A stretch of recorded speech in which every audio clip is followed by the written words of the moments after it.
Back, I'm Melissa Muir. Today I'm going to continue my series on refining, and again I'm working with United PMR. Now I have my collection bin, so let's clean up the studio just a little bit and see what we would put in different categories. You saw that I took all of those sweeps off of my floor and I just put them directly into my bucket. However, I did pull out what they call heavies. Now a heavy is something that you can pick up, and you would call it heavy versus dust. All right, because dust is going to be one thing. Now there's actually a couple different grades of dust and a couple of different grades of heavies. So when it comes time to sort your material, like I said, anything that came off of my floor, I'm just going to throw that into the collection bucket. That is going to be what we consider low grade dust or low grade material. All of it can still be refined, and I'm going to be adding to this. I have some worn out sandpaper that needs to go in there. Any of my used buffs, whether they be big ones or small ones, and you can even include the mandrel if it's one of those that are just mounted. Now when it comes to dust from your bench, again, we have two different types of dust. And depending on how much deleterious material or dirty material you have is going to determine how you sort this out. Now let's say I have a jeweler's bench dedicated only to gold and platinum. And that's going to be where I do any of my filing. Now I might do my polishing elsewhere, but let's say I just do sawing and filing at that bench, and maybe some of my fabrication work and my cutting, but not the polishing, not the sanding, because as I polish and as I sand, I'm going to be introducing things like silica, polishing compounds, fibers from the buffs, and things like that. That I would try to keep separate from any of my bench sweeps in that kind of a setting. The reason for that is that if I can have that cleaner dust, I'm going to be paid at a higher rate by keeping it separate from that lower grade dust. Anytime you have more that has to be processed or more that has to be burned off, that's going to cost a little bit more to process. And so your return just will not be as good on that.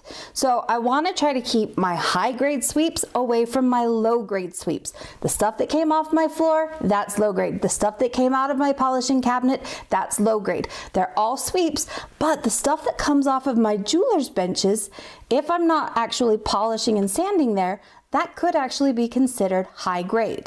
So let's take a look at a couple of my little silver collections that I have here in my studio. And these are just a few, but they're all over my studio. Now, as you can see in my studio, I work with a lot of silver. I don't have so much gold. My gold I keep pretty separate. I do work at a very clean bench when I'm working in gold. And again, I can collect that and keep it separated from all of this.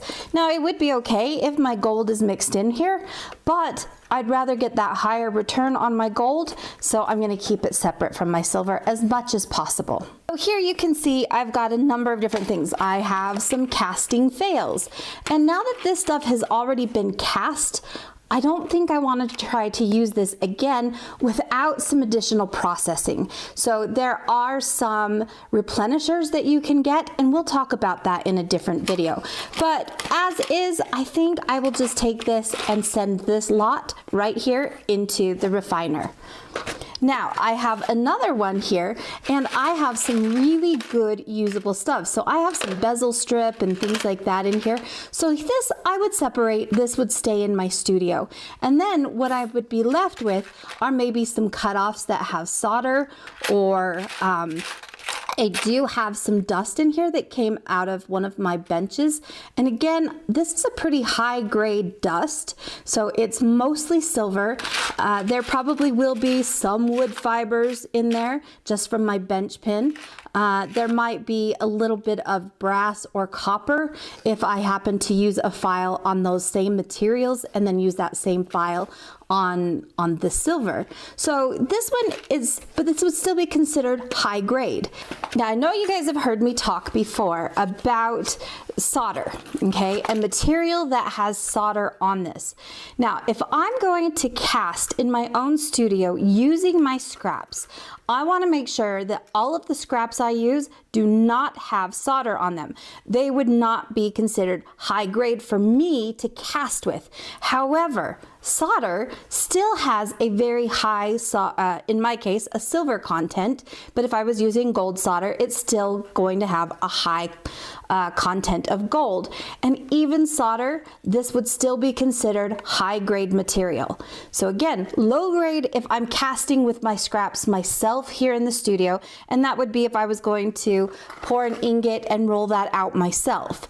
But as going into a refiner, this is still high grade material. Not usable by me here in the studio anymore, but totally refinable, and you would still get that higher value. So this whole pile right here is pretty much going to go for sure to the refiner. Now when it comes to storing my bench sweeps and the dust, a lot of times I will throw it into a small container like this one. Now you can see I'm just kind of getting started on this container, so there's not a lot. However, I do have a lot of dust in here. I have a lot of dust in here. I have a lot of dust in here. So I might go through and again pick out what they call heavies, and then I'll put all of my dust into here and then send that in as I send in the rest of my lot. Now let's talk a little bit about fees when it comes to refining. There is a fee. However, I do not find that it is exorbitant. I have heard of people taking their materials, melting it down, or taking it into a pawn shop, and they get a whole 60% return. Well, on my silver, I'm gonna get up to 95% of my return. Now, there is a caveat on that. There is a $150 minimum refining fee. So if silver is at $25, I'm going to have to send in at least 6 ounces before I start to see any return.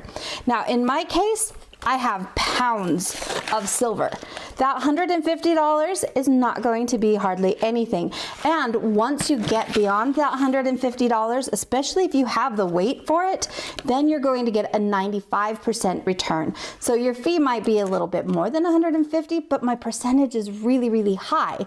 Okay, better than that 60% that I would get at a pawn shop. Now when it comes to gold or platinum, they have some different fee schedules on that. With gold, there is a $100 minimum, and then your percentage varies depending on how much weight you have sent in for the gold. And platinum has a $50 minimum refining fee. When it comes to shipping items back and forth, it's all covered. When I ordered my drum, they sent it to me. I did not pay a cent for that. When I go to send it back, I will not pay another cent for that. That $150, that $100, or the $50 fees, those are going to cover our shipping fees as well as the different containers. When it comes to choosing the right container, talk with your account manager and they will help you decide what it is that you need. Now I picked one of the fiber drums. Mine is probably a medium-sized fiber drum. There is one that's smaller, and that probably would have been a little more appropriate for my studio. It's going to take me a while to fill this, but it'll get filled nonetheless.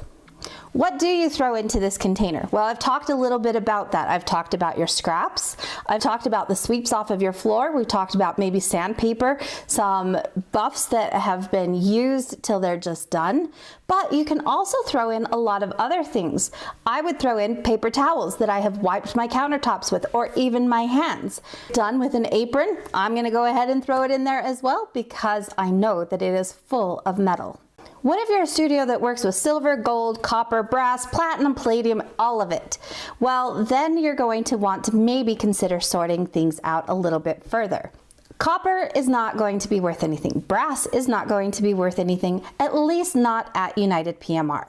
So those items you're going to want to separate as much as possible because you don't want to include them in the weight that you're sending in. All right, because again, once everything gets refined, they're going to remove the weight of that, and then you're going to be left with whatever you actually sent in that are the precious metals. So you don't want to kind of confuse yourself thinking, oh, I've sent in 10 pounds, but 5 of it was really copper. So make sure you're sorting that stuff out. Take that to one of your local scrap yards, and then they usually pay about $1 a pound for copper or brass. It's not much, but it's at least a little bit of something. Then I would take my gold and I would take my silver and separate that, as well as my platinum.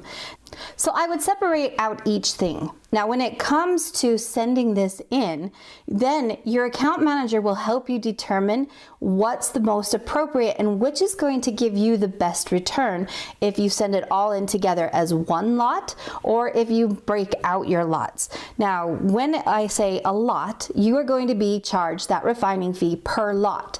So if I have a gold lot, there's a $100 fee on that. And if I have a silver lot in addition, there's the $150 fee on that one. So what I need to do is determine, do I have enough gold to justify that $100 fee? If I'm not sending in enough, then it might make sense to actually put that gold in with my silver and let it just be a part of that. As they go through the refining process, all of the different materials are going to be pulled out into their own fine base. And that just means I'm going to be left with fine silver, I'm going to be left with fine gold, I'm going to be left with fine palladium or platinum, and then I'm going to be paid off of each of the weights of those items. So at that point, it wouldn't matter if I put my gold in with my silver. And again, like I said, once you get all of your scraps put together, then you can talk with your account manager and then you can decide which is the best way to send this in. And they might even tell you, send it all in as different lots, and then when we get it here, we'll look at it and figure that out for you. Now, what about stones and stone removal? You do not have to remove them. Now, I believe that there is an additional fee for stone removal because it goes through a little different process. And not all stones are going to make it through that process. And I will be showing you guys that in the next video. But be aware, you can send in stones and they will send those stones right back to you. So if you have a lot of jewelry to send in that has diamonds or hard stones like sapphires and rubies, those will probably make it. Emeralds, they're not going to. Pearls, they're not going to. Any of those softer stones, they will not make it through the process because they actually dissolve that metal chemically, and it will also destroy those stones. All right, so for me, I need to finish sorting this out and I will have my package ready to go. So join me next time as I take you to New York and we walk through the entire process at the United PMR refinery. It's a fascinating process and I cannot wait to share this with you. We'll see you guys next time.